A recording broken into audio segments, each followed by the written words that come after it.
I think the actual question should be, if I, like, let's say, get on calls, like, what is it that I'm afraid of? Yeah, exactly. Would happen. That's the point. Oh, there's the So, opportunity to ask what's yeah. going on. Yeah.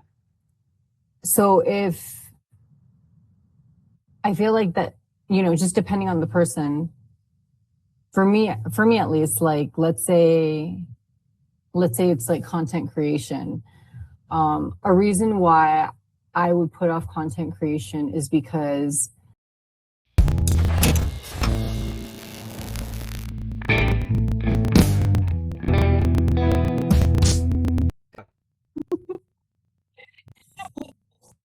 yeah, so procrastivity, it was a topic that was brought up like in, I don't know, maybe it was 2 months ago. It was around the time that we started talking a lot.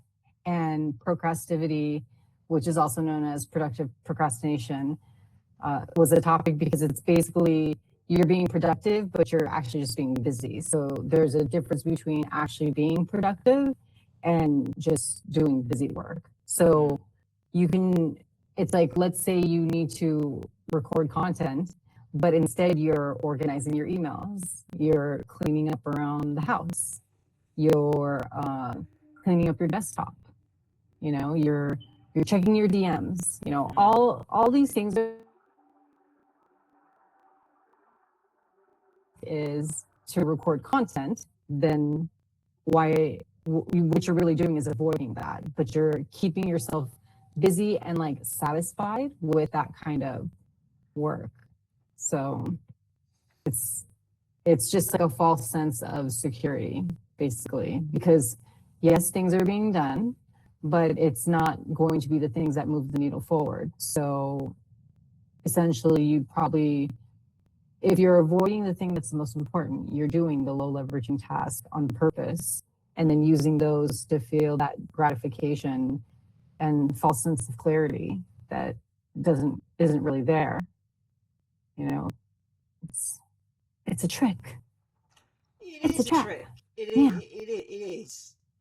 And at the same time, those little tasks that you mentioned, like clearing email, clearing desktop, cleaning your house, some can see it as like, well, I'm clearing space, whether it's a digital space or a physical space, to um, give me that space to work on the thing that is deemed to be more important for the business. Um, Yeah. I know, ironically, we're calling none of your business. I'm not talking about business, but I think it slips through into, well, I think it slips through into life in general, right? Because business is Yeah. part of life, and things that are associated with our our profession, our job, our whatever you want to call it. Invariably, we're like, okay, we want to kind of spend the least time or effort in, even though it's like business owners, we enjoy what we do. So maybe these little tasks are like, they're ultimately they're things that also need to be done, but are they kind of sort of um, looked down upon in the face of these bigger tasks? And I guess, like you say, that we're putting the things off that will move the needle. What are they? Are they things like calls, um, content posting, content production? What are the things that are deemed to be higher than the things we're actually doing? I think it depends on what your goal is. Mm. So if, let's say your goal is to do a volume of sales, you would have to operate purely transactional because Yeah. you need to do volume in order to get the sales. Mm. So instead of doing that, you're commenting on posts. You're working on a project for your school, Mm. for your community. Mm. You're catching up on notifications and DMs. It's like you're doing all the things except the one that's supposed to move you forward, which is in this case the volume of calls. So you're doing everything but calls. But I guess if you reverse engineer that, then in order to get calls, you need to be making the connections with people, for which you need to make yourself visible, which is comments, which are notification catch-ups. Yeah. So I get, as ultimately these are tasks to be done in the wider range of things. But do we sometimes overwrought the thing to go, as you said, okay, I need volume of sales. Okay, even under that, what for? Okay, more revenue. Okay, what for? And then it goes into individual goals and what you want revenue for, all that kind of This thing. meeting. Hey, Chris, nice to have you. Yeah, I think we fall into the trap of we overwrought things, we overthink it, we over um, plan things, and at the same time, we do the things that feel like low level gains or wins. Because, like, what if I catch up on notifications? I can see the notifications going down. I can clear my DMs. I can see a clearer space. If you then don't end up doing, if it doesn't lead to higher, sales calls, or sorry, a higher volume of sales calls, then is there a question to be asked of a want then? Maybe it's not a case of getting round to it, but do you actually want to do the thing or want the thing? Yeah. So when I'm so literal. When I was talking about the calls, I actually know a couple people who we were supposed to do a one-on-one call, and they were a no-show. Right. And it was admitted to me that they have a hard time. They're struggling getting on calls. Okay. So For what reason? it's like a real. So I don't know. I didn't go too much into it, but obviously there's some sort of fear, or maybe there's overwhelm. And it was expressed that it was a struggle, and because at first it was because of my family as the reason why, like, I didn't show up on the calls, and then it was later like I just really struggle getting on calls. Like, I'm sorry, and then yeah, I met with that person in a networking like breakout room. Yeah. And that's when they told me, and I was like, oh, okay, that's fine. Like, I'm not here to judge. If that's the case, then like that's something. Everyone has struggles that they're trying to work through. We all have blind spots that we need other people to reflect sometimes, at the proper time where we can receive it, ideally. But in that case, I felt like it was challenging for her to say it. So that's why I said, okay, like, I understand, because I understand what that feels like. So cool. Like, I don't think it'll be like that forever. I feel like it would be something that they're probably going through in their life right now. And that's because you never know what someone's going through. You never know what struggles people are going through. So yeah, I give her grace because she's such a good person. Like, I don't think she would do anything malicious like that. I think it's a genuine feeling that she's going through. So I don't want to like enable behavior that wouldn't serve her by trying to fix it for her or do anything. It's kind of one of the things I've learned is just like not to meddle. So I leave it be, because I don't want to get in the way of someone else's growth. And I feel like sometimes when you help people, it enables them to become more dependent on you rather than for them to grow. Like, it's like stopping them from learning their lesson.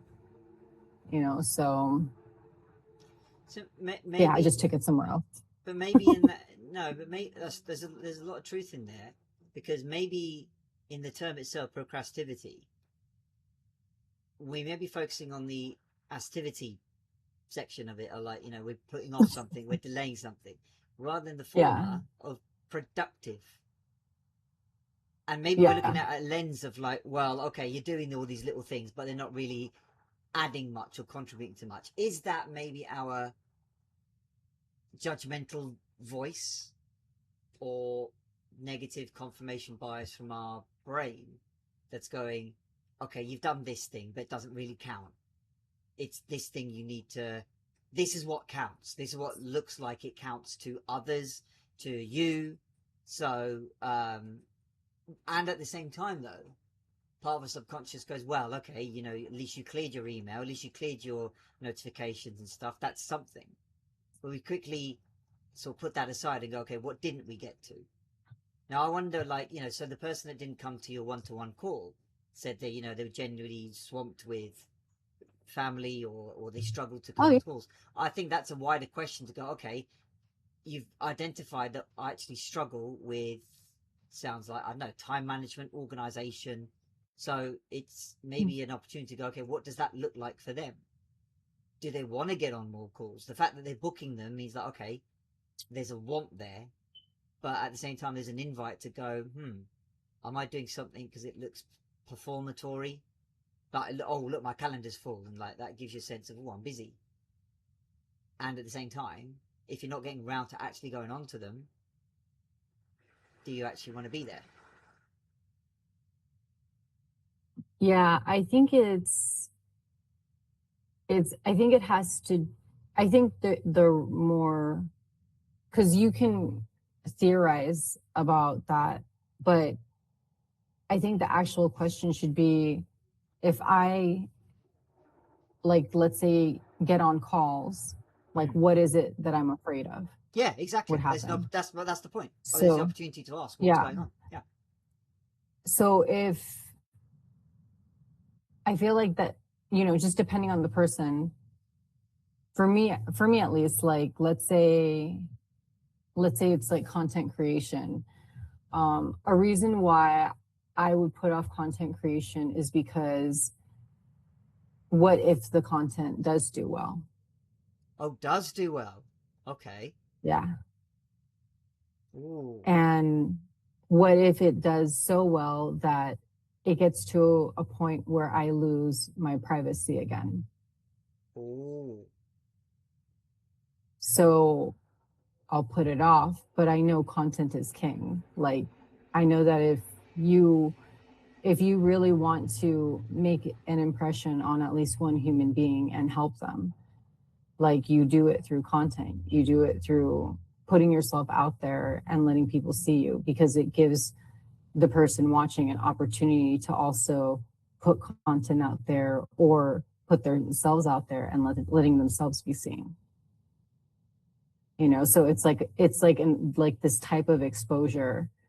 And because I've had like a brief time of fame, I don't, I remember how much of my privacy was lost and how Right. much of my life was like controlled. Hmm. So it's kind of like, if you made content and you're doing well with it, you're essentially catering to the algorithm. And then you'd have to go through the process of knowing how to balance that out for yourself on how you handle comments if there's a lot of them, or if you need to, if you're trying to convert it, then how do you do that? It's if you're trying to do a branding thing, like, there's so many things that come with it. So it's like an overwhelm, because there will be that much more to do than like humanly possible.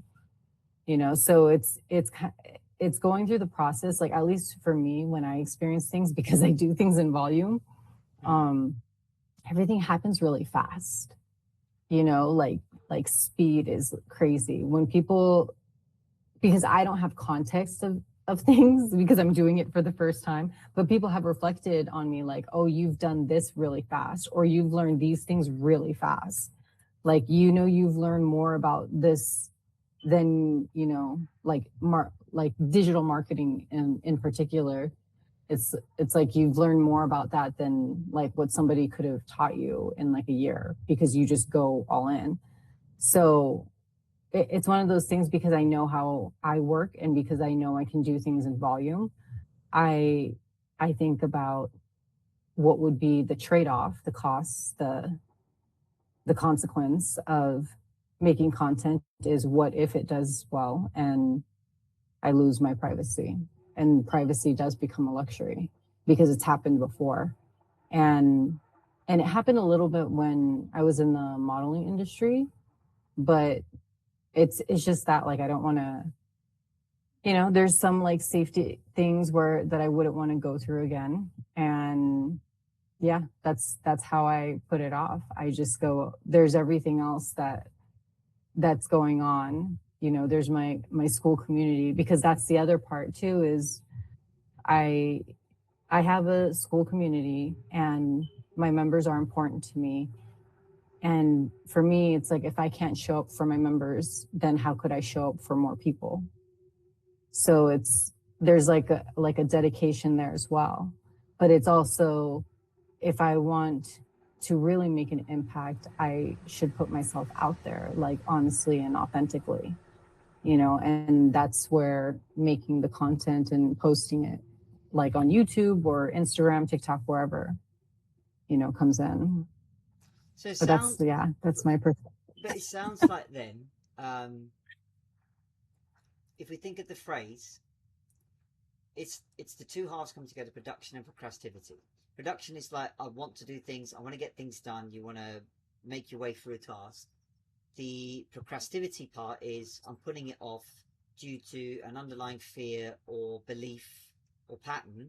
So you've got the want, but then your system's not geared for it. So it's the two clashing. And you identify, for Yeah. example, like, what if this goes well? Oh, I'm going to lose privacy. Yeah. Yeah. But Yeah. at the same time, you're not doing things that are like, let me just keep busy for the sake of it. You're still being productive, and at the same time, it's giving your subconscious more evidence that you can do these things, and the fear starts to lessen a bit because you're gathering data. I know you're very much a data-driven person. One of your great phrases is like, "Don't take my word for it. Try it out, test it." And by doing these things Yeah. that actually, no, and here's the thing: all these little things do add up. It's what we were saying before. Of like, on the face of it, you're just only doing this little task, like clearing email, clearing DMs, or whatever. But by clearing a DM or clearing a notification, you have another opportunity to build a connection, an invitation, a call, which is deemed to move things forward. So what I mean by that is, like, the more data you gather, the more the fear goes, yeah, look, the fear is still there. We're not saying, right, it's going to go away. There is a fear that, Yeah. if I go too fast or it's a success, then what does that look for privacy? But the fact that you're still doing these things, and then it gives you a natural byproduct of results from the data, so that Yeah. in the phrase, the production element kind of takes over or supersedes the procrastivity about it. Procrastivity would kick in if you're doing these things and nothing else was happening, and that you only did those little tasks, or what are deemed to be little, I should say, and that's it. As in, looking busy. Does that Oh, kind of make yeah. sense? Yeah. Because, like, with the Yeah. likes of That's, you, I mean, that's, you do things more. Like, you build on it. You know? yeah. Yeah. The thing I used to do a lot, though, is like the perfectionism thing, where Yeah. I would spend all this extra time trying to make something perfect, which is a big reason why I'm like ship at 80%. Like, if things aren't perfect, I'm like, do it anyways. If Yeah. if someone's talking to me about doing a collaboration, I'm like, when do you want to do it? It's like, we could do it right now. And I'm like, pick a day next week. Yeah. And they're like, 4 days from now. And I'm like, all right, let's do it. Like, it's one of those things where I feel like it's better to be messy than it is to be perfect, because at least through the mess, you're being authentic.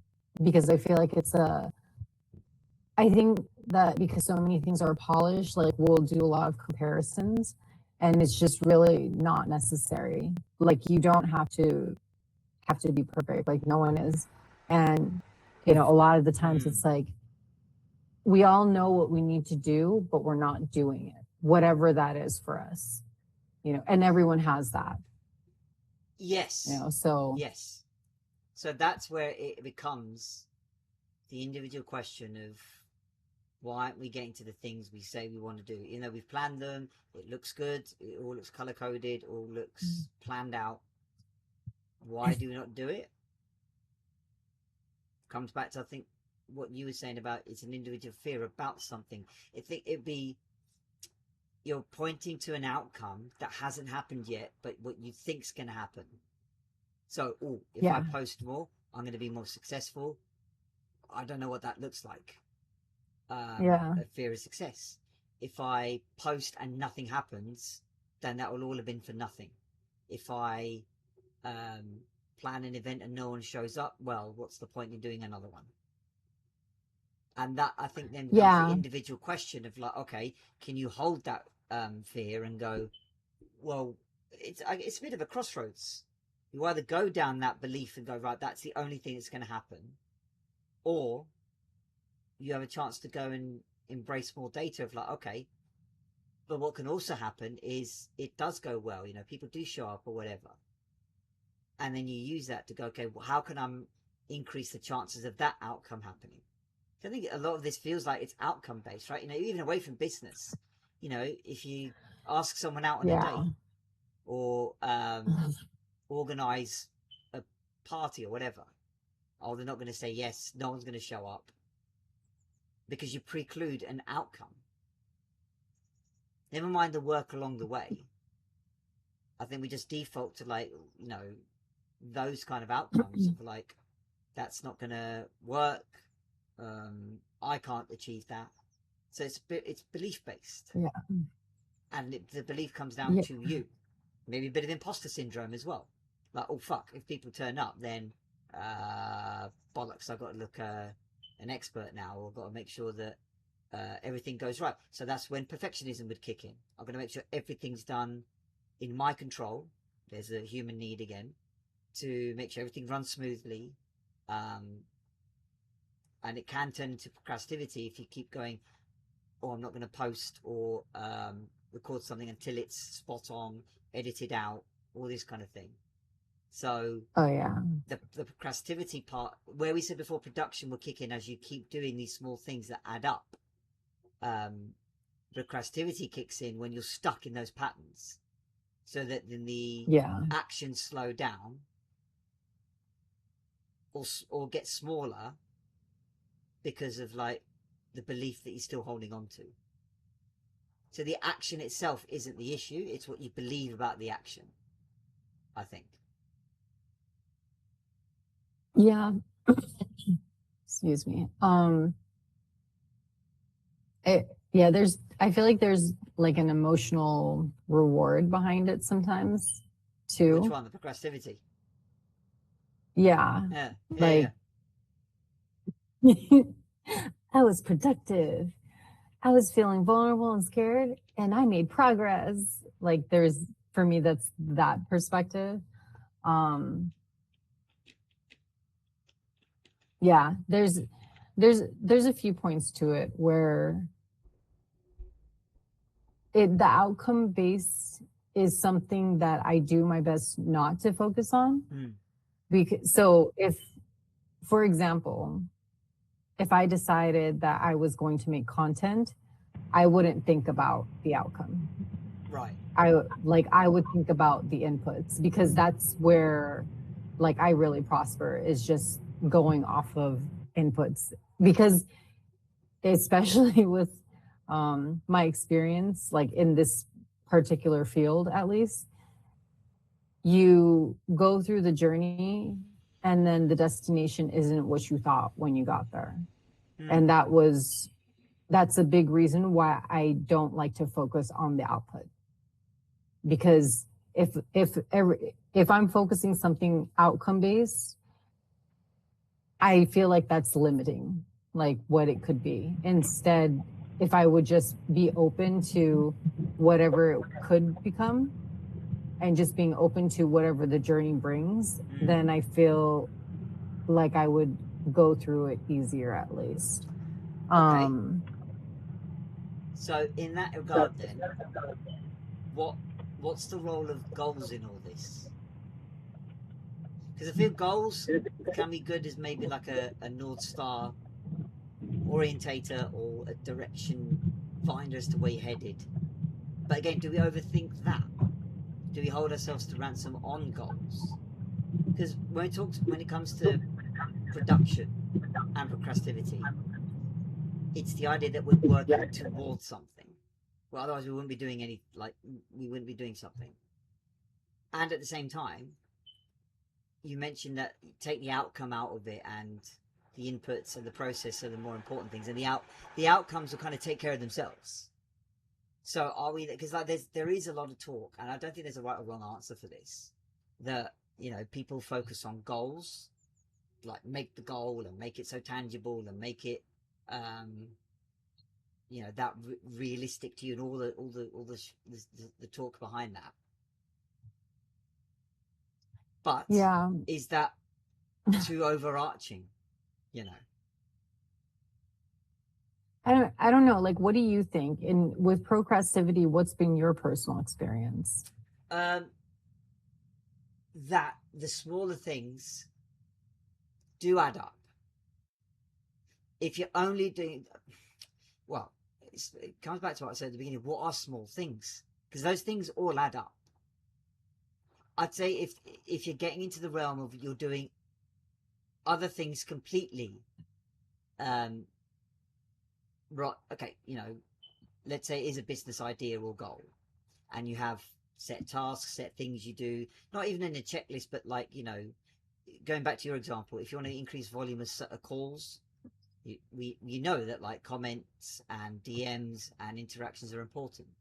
So if you're not even doing them and you're doing something else, like as you said, tidying your house, Organizing emails, or then there's a question you've had of, do you actually want the thing that you say you want to do? So do you actually want volume? And that's a tricky question to ask, because you're asking yourself, do I want this thing? And you're like, yeah, I do.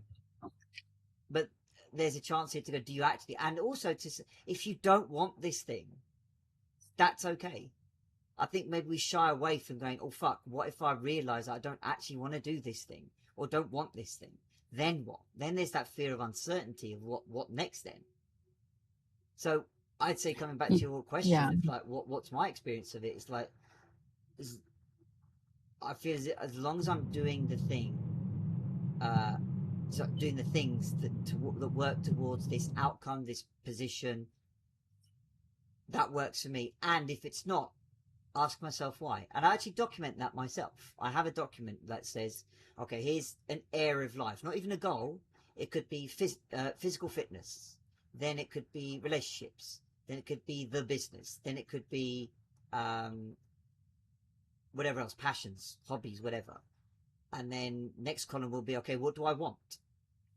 Doesn't have to be a specific outline goal and shit, but what's the aim? What gets me peaceful and content with this, and then the next column is the why. Not in a judgmental way, not justify this, but like, what's the reason we're going for this? And then the last column is, okay, what's the small minimal things I can do towards these things to work on it, push it along? So it's always a live, evolving record. Sometimes I work on the why, sometimes I work on the things, sometimes it'd be like what I'm aiming for changes. So I think whatever you end up doing, as long as you keep checking in with the data and yourself, and as you said, either the outcomes take care of themselves, or you get more of a truer picture of what it is that you're aiming for, what you want, etc. Because obviously, coming from a space where, in business, profession specifically, it was always about the outcome. Yeah, the process along the way made an impact. Like, don't do anything illegal. So I'm talking about banking, by the way. So yeah, I mean, don't do anything dodgy, don't do anything illegal, which people did try. You saw it, people tried to, hide transactions where people don't see them. So the outcome looks good, that like, oh, the trade settled, or the record is clean, or whatever it might be. So it was always outcome based. But, along the way, how do you get there, type thing. So I think, coming back to answer your questions, like, just check in with yourself. which I think we skip over because, like, maybe there's fear. We don't want to reach it. Yeah. I've I think a lot of the times, because our brains can't tell the difference between real real life and the simulations that Yeah, our brain runs and imagines. it'll believe what you tell it. So yes, Mm. so if you think of any outcome, your brain believes it's happened. Yeah, It can't tell the difference if it's reality or not. It just registers it as information already. and what do we default to? The ones that don't work. The shit yourself from last week. So if someone says they want to be YouTube famous, Yeah. for example, they want to be YouTube famous, but they want to make content the way they want to make content, whatever their preference is. Right. They want the thumbnails to be however they want it to be, not what the algorithm and the CTR would do. So I think hold on. I think someone would just say, oh, I want to be YouTube famous, but I want to make content the way that I want to make content, is contradicting themselves because you can't have it both ways, at least not in the beginning. Like, if nobody knows you, why out of the hundreds and thousands of hours of videos that are uploaded in a day, Yeah. why would someone click on your content? But if you're like, I'm going to do it my way, not according to the algorithm, not according to, what click through or people would, what do you call it? Click through rates, CTR, like not according to what would actually move my channel forward if I just follow what the algorithm is telling me, like what the stats are telling me, the feedback. This is what the data says. Let me use these metrics to improve on my YouTube packaging or whatever it is that they need to improve on. But it's like, if you want to be YouTube famous, the smarter thing to do, unless you're in it for like the long game, the smarter thing to do would just follow whatever the algorithm says, as opposed to doing it the way you want, because the way you want may not give the algorithm enough information to direct the proper people to you. And it kind of seems like once the data points are there, like you're in that, and it's really hard to get out of it. It takes a lot of time to switch. So it's like, if you've just been making content and it has nothing to do with whatever you're focusing on now, then it's like conflicting with the algorithm. It's conflicting with the data, because the data said, this is what you always made, so we've attracted these people to you. But now these people aren't clicking on your videos because you pivoted into something completely different. So I feel like people kind of contradict themselves in that way, because it's like, to me, it's like, which one is it? Do you want to make videos the way you want to make them? Or do you want to be YouTube famous, get the attraction or whatever from it? Because usually when... Go on, keep going. No, just usually whenever people want the YouTube fame, it's because they're trying to attract so they can convert. So it's like, what's more important? And like, it's one of those things where I feel like people aren't thinking, they're thinking, oh, but I want to be creative. But I like these colors better. But I like how this video looks, and I want to keep editing it and doing all these things. It's just like, but no one knows you exist. Like, if you just keep doing that, YouTube's just going to have a more challenging time trying to figure who you are, because you're just starting out and no one even knows you exist, but you want to be perfect. That's like going to the gym or like saying like you're not going to go to the gym until you're fit enough to go to the gym. So it's just like, I don't understand why you don't just follow like the path where it's just like, okay, if I want to be at this level, for example, going to the gym, if I want to be fit enough to go to the gym, I would need to work my way through that. So I would need to slowly get in shape and make sure I do the proper regimen and make sure I eat the proper foods and take the proper steps and have a sleep routine and so on. Go ahead, Christopher. Here, I can unmute you since I think you're driving. Oh, wait, never mind. I can't unmute you. Oh, yeah, I got it. The one thing I was going to add to that is like YouTube, what's your audience? Do you want authentic connection or do you want mainstream consciousness? Because mainstream, they'll just eat up everything. They don't care. They're on. They forget. They're most of them are completely reactive by nature. They're on to the next thing, because their mind just keeps going. They have they're like a runaway train kind of. So it's like I feel like your videos or YouTube, depending like where you want it to go, I think all depends on what audience you want to attract. Like, are you like that's why I like school so much. So like I have Discord too, right? But most of the connections on Discord superficial, no depth. Like they're like a bunch of goldfish. It's like there's nothing there. I don't get satiated, but I've made a few connections on school that are worth more than 200 or 300 connections. I'd rather reach out to those people, make content for them, because if I make content and it's not helping anyone, then I lose energy. But if I make content and I get feedback like, hey man, this is really like there people appreciate my content, then it's like gives me energy and it gives me even more motivation to want to do it. And I'm also the type that like I want to make content how I want to make content. I had a girl tell me you need to study the algorithm, and I said, nah, to hell with that. It's too techy for me, but I like it's basically the people who stumble upon my videos are the people I'm trying to attract. The other ones who don't stumble upon my videos isn't my business. So like for me, outcomes and expectations aren't in my hands. It's the universe dictates that, not me.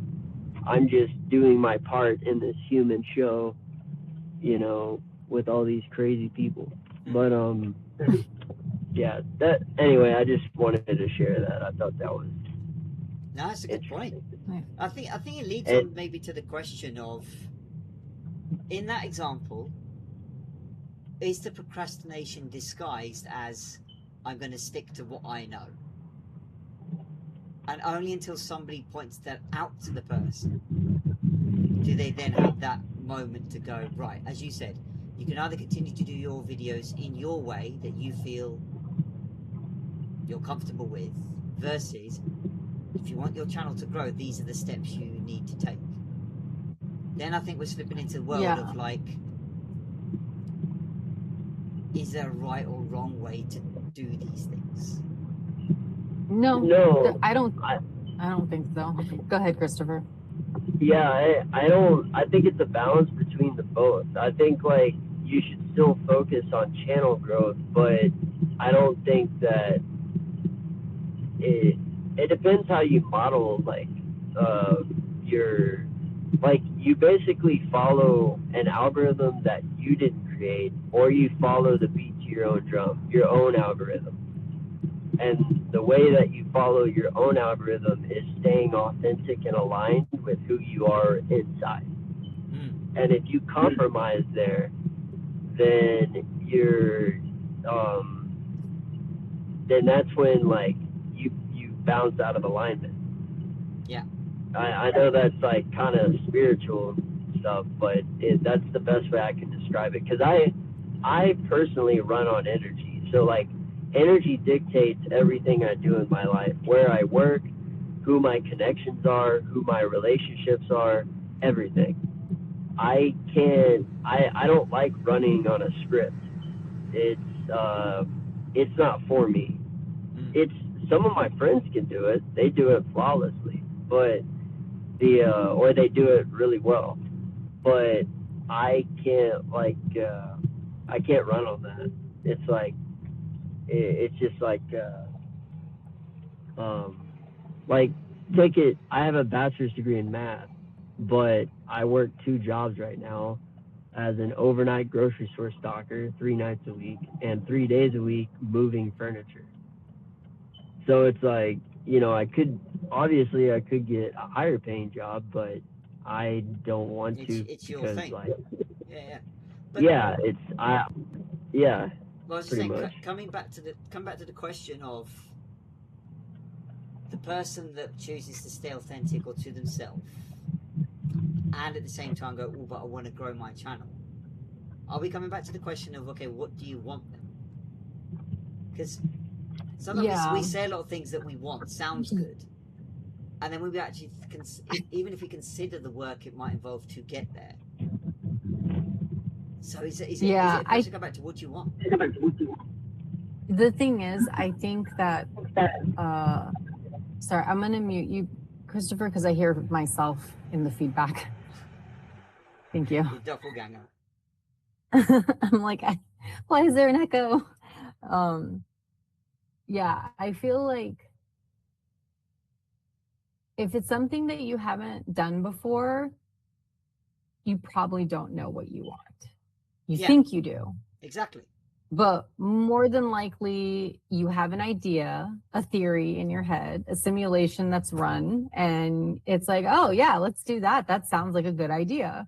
But it's like a flash of like what it would look like as an end goal, not necessarily the steps it would take to get there.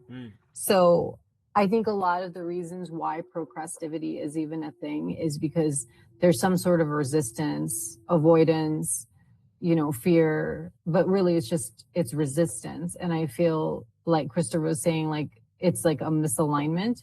So if you feel resistance, maybe there's something to interpret in the resistance, and that's not necessarily even a misalignment, even though in the moment it may seem like it is. It's almost like a blessing in disguise. So I feel like if we just took more time to understand, or like, just kind of be curious, like not so much on the judgmental side of things, just be curious and kind of go into like an observation mode of, okay, if there's resistance, that if the experience is resistance, what is it that I'm resisting? And why do I feel a resistance to it? And depending on how you go through that process, like there's been times, at least for me, when I ask myself the questions, I usually get an answer, or I'll feel an answer even, because sometimes my body knows before my brain can logic it. So yeah, I feel like, yeah, I feel like there's that inner knowing, if you just quiet down the noise and just go, okay, like no judgment. Why is there resistance to this? Am I scared of something? What am I avoiding? Is there something here that I don't want to repeat or don't want to go through again that I think is going to happen again if I do this? Can I trust this process? Can I trust myself in this process? There's all these things that instead of letting our brain run off on imaginary simulations, if we ask ourselves the questions, we might just find the answers by just talking within ourselves. Like I said, that observation mode and just reflecting on yourself. And that's personally what's worked for me. That's why I operate the way that I do. That's why I feel like a lot of people can connect with me when we talk about these kinds of topics, because there's a resonance there that is relatable for others. So I feel like if you just have someone that can kind of reflect your blind spots, and maybe like even just like someone that you can trust, like genuinely trust, not like not one of those, what do you call it? Jack called it something like an egotistical friendship where there's envy. I think he said envious friendship. So it's not like a real friendship. It's just like not really even like a rival. It's more of you're trusting someone, but they're ready to stab you in the back kind of thing. But it's just like if you have someone that is genuinely, has good intrinsic values and just have a conversation and say, I'm seeing this, like, but what am I not seeing? Like what is it that I'm blind to? Because a lot of the times we don't see it. This is why I feel like human beings need each other, because we need someone to reflect the things that we don't see for ourselves, because everyone has blind spots. Yeah. So I feel like for me, I'll ask my friends sometimes, like, what is it I'm not seeing, or what am I doing wrong in this? Like, how come I don't see the other perspective? Like, am I overreacting to this? Like, I can't, because sometimes I can't tell. So because my brain just runs off on simulations. So then I go, okay, these simulations are now confusing me.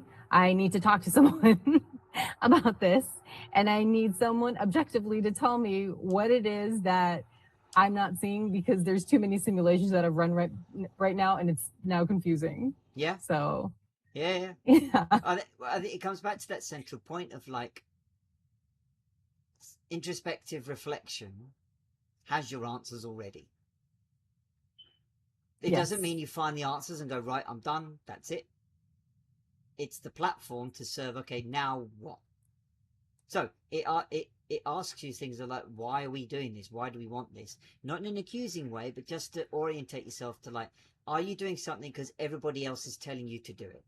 Because often I think whatever goal or thing we've got going on in life, whether it's your business, your relationship, your health, your fitness, whatever, take weight, for example, right? Or not even weight, getting fit, for example. Experts, videos, people can give you all the right info. I say right info, but or info that sounds correct to you, makes sense to you, makes logic sense to you, but it's not two things. It's not for you, even though people phrase it saying you should do this, you should do that. Your actual senses get that. I get the words, I understand them, and at the same time, you yourself are not saying those words. So, for example, if someone said, go, if you want to build muscle, do weights, increase your protein, increase your carbs, increase your reps, yada, yada, yada. And you all go, yeah, makes sense. Then when it comes to you to actually do these things, it's like, you're not doing them. Because you didn't say them. Hang on, okay, yeah. So, when they say do weights, okay, what does that mean to you? That's when you add, I think, your own detail by your introspection. Like, okay, you're not expected to go and, go from one end of the scale to the other way, like you go to the gym every day. That's our system going, no, what are you doing? We're not doing that. So what's the thing it wants to do and can do? So, I don't know, 5-minute, workout, weights, whatever. Just one small bit of data to go, okay, I'm capable, I can do that. So it's one small step that others might deem, well, that's not moving anything. But to you, the very fact that you're doing it is a start. The trick then for us is to go, do we just continue staying in that start mode before we push it up? And that's when, we might take on the advice of people, because now we're more recipient of the words that were being said already. So now someone says, right, you started weights, now, increase in this way, increase your load in whatever, So that's when, as you said, letting people identify your own blind spots can help. But if we just start with, okay, if we just ask people, what am I missing? They'll tell you and be honest. And then it still comes back to us taking our own responsibility to go, yeah, they said all that, but even going back to your YouTube video example, okay, change this color, add these hashtags in, add whatever it is. You're going to do it? Yeah. And again, this is not a judgment thing. It's like to go, well, how much do you actually want to do this? Knowing that, funnily enough, there isn't a right or wrong way. You'll only know until you give it a go. Yes. That's why you just take action. Yeah. Find out. But even then, I think overused to an extent nowadays to go, oh, just do things. But then we have that thing we've probably heard of doing versus being. So it comes back to your own identity, your authenticity, as Chris mentioned. Like, and this is tough because we're making that observation of ourselves first, of like, the outcome might sound good and, you know, beneficial and nice. And then I don't know the work to get there. And maybe even shy away from that. It's like, you know, today there's this temptation that I need this result tomorrow. I had a conversation the other day where, like, you know, somebody tried in their fitness thing like once and they're like, oh, you know, I didn't get results, so I'm going to bother. Like, it's not going to happen overnight. These are things that, you know, like a habit, like a pattern, like a belief that has come through all these years in our programming. It needs those practice moments. But it's got to be practice honed to us. I think that's the bit where we might be missing, where, like, okay, we're trying to do the things that look productive, might help, but maybe don't. If that makes any sense at all. One thing, going back to what Lexi said earlier, having people mirror back to you. I have this guy I listen to on YouTube. I didn't even look for him. I just literally, he found me one day and he just popped into my feed. And he's become my mentor, literally. Cool. He breaks reality down on a level that I'm not confused anymore.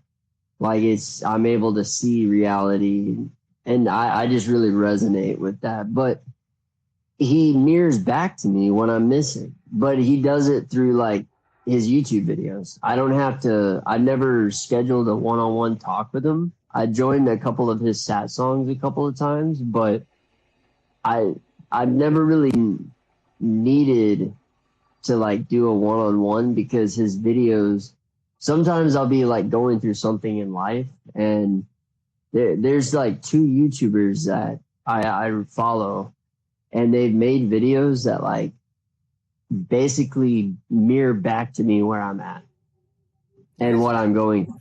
And I'm just like, oh, okay, that makes sense. Because like I'd be confused, and then I'd pull out YouTube and there'd be a video in the feed, and then I'd watch it, I'd listen to it, and I'd be like, okay, yeah.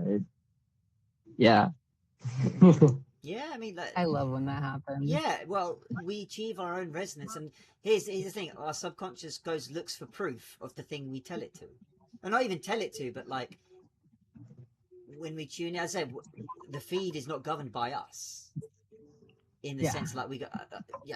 Actually, it kind of is, because like, you know, the more you watch of certain videos, then YouTube gets an idea like you might like these things. So it's clever in that regard. It does, you know, it's actually confirmation bias the other way. We're like, okay, if we have this idea and resonance, we'll go look for things that like go, oh yeah, I chime in with that, I resonate with that, which is all fine, because it teaches us the idea that our perspectives can be tweaked with new info, new data, so we're not just rigidly holding on to something. But look, I know we're hitting the top of the hour, but ultimately I'd say, to address that word itself, it's like you have the answer already. There are things you do can ultimately help to work to wherever you're going. It's up to you to ask yourself what do you actually want, and if it ends up like you don't want this thing, that's okay. We don't have to kid ourselves and go, oh fuck, that was for nothing. And also, as Lexi put it earlier, right, if you concentrate on the inputs and the process, the outcomes will take care of themselves, I think. Yeah.